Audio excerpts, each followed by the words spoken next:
تب خدا نے عدن نام کی ایک جگہ میں ایک باغ لگایا۔ وہاں خدا نے اس انسان کو رکھا جسے اس نے بنایا تھا۔ خدا نے سب قسم کے خوبصورت پھلدار درخت بنائے۔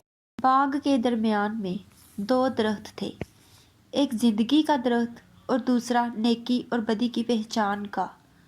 تب خدا نے انسان کو عدن نام کے باغ میں رکھا تاکہ اس کی باغبانی اور نگہبانی کرے۔ خدا نے اسے کہا، باغ کے ہر درخت کا پھل تم کھا سکتے ہو، لیکن نیکی اور بدی کی پہچان کا پھل ہرگز نہ کھانا۔ اگر تم نے کھایا تو ضرور ہی مرو گے۔ یہ بیان پہلے آدمی آدم اور اس کی بیوی حوا کے بارے میں ہے۔ یہ اس سوال کا جواب ہے جو اکثر لوگ پوچھتے ہیں کہ اگر خدا نے سب چیزیں اچھی بنائی تھیں تو دنیا میں برائی کہاں سے آئی؟ خدا چاہتا تھا کہ آدم اور حوا اور ہم سب خوش رہیں۔ سچی خوشی ان کے لیے ہے جو خدا کے حکموں کو مانتے ہیں۔ خدا کے بنائے ہوئے جانداروں میں سانپ سب سے چالاک تھا۔ سانپ نے عورت سے پوچھا، کیا واقعی خدا نے کہا ہے کہ باغ کے کسی درخت کا پھل تم نہ کھانا؟ عورت نے جواب دیا، خدا نے کہا ہے کہ ہم ہر درخت کا پھل کھا سکتے ہیں سوائے اس درخت کے جو باغ کے درمیان میں ہے، اور خدا نے یہ بھی کہا ہے کہ اگر ہم اس درخت کا پھل کھائیں گے یا صرف اسے چھوئیں گے تو ہم مر جائیں گے۔ سانپ نے جواب دیا، یہ سچ نہیں ہے، تم نہیں مرو گے۔ خدا نے ایسا اس لیے کہا ہے کہ وہ جانتا ہے کہ جب تم اسے کھاؤ گے تو تم خدا کی طرح ہو جاؤ گے، تم نیکی اور بدی کی پہچان کر لو گے۔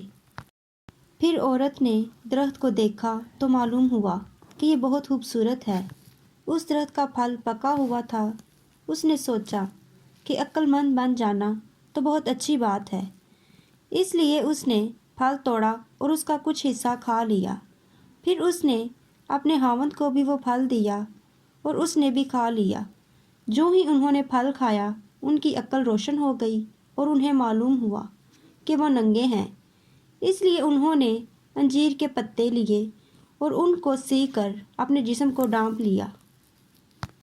شام کے وقت آدم اور حوا نے باغ میں خدا کے چلنے پھرنے کی آواز سنی۔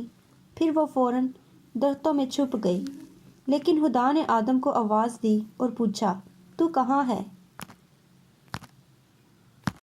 آدم نے جواب دیا، میں نے باغ میں تیرے چلنے کی آواز سنی اور میں ڈر گیا کیونکہ میں ننگا تھا۔ خدا نے اس سے پوچھا، تجھے کس نے بتایا کہ تو ننگا ہے؟ کیا تو نے وہ پھل کھا لیا جس کے کھانے سے میں نے تمہیں منع کیا تھا؟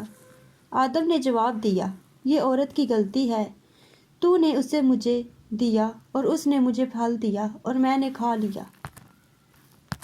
پھر خدا نے عورت سے پوچھا، تو نے ایسا کیوں کیا؟ عورت نے جواب دیا، سانپ نے مجھے دھوکہ دے کر پھل کھلا دیا۔ تب خداوند نے سانپ سے کہا، تجھے اس کی سزا ملے گی، سب جانوروں میں سے تو لعنتی ہوگا، اب سے تو پیٹ کے بل رینگے گا، تجھے مٹی کھانی ہوگی، جب تک تو زندہ ہے میں تیرے اور عورت کے درمیان نفرت پیدا کروں گا، اس کے اور تیرے بچے بھی ایک دوسرے کے دشمن ہوں گے، اس کا بچہ تیرا سر کچلے گا اور تو اس کی ایڑی پر کاٹے گا۔ خدا نے آدم اور حوا پر بھی لعنت کی کہ وہ دکھ اٹھائیں گے۔ آدم نے اپنی بیوی کا نام حوا رکھا کیونکہ وہ سب انسانوں کی ماں ہے۔ خداوند خدا نے آدم اور حوا کے لیے جانوروں کی کھال سے کپڑے بنائے اور انہیں پہنائے۔ پھر خدا نے سوچا کہ اب یہ مرد اور عورت میری طرح کے بن گئے ہیں، اب انہیں معلوم ہے کہ نیکی کیا ہے اور بدی کیا ہے۔ انہیں زندگی کے درخت کا پھل نہیں کھانا چاہیے، کیونکہ اگر انہوں نے زندگی کے درخت کا پھل کھا لیا تو یہ کبھی نہیں مریں گے۔ اس لیے خدا نے انہیں باغ عدن سے نکال دیا۔ اس وقت کے بعد سے مردوں کو خوراک حاصل کرنے کے لیے کھیتوں میں بہت محنت کرنی پڑتی ہے۔ خدا نے انسان کو مٹی سے بنایا تھا اور اسے مٹی ہی میں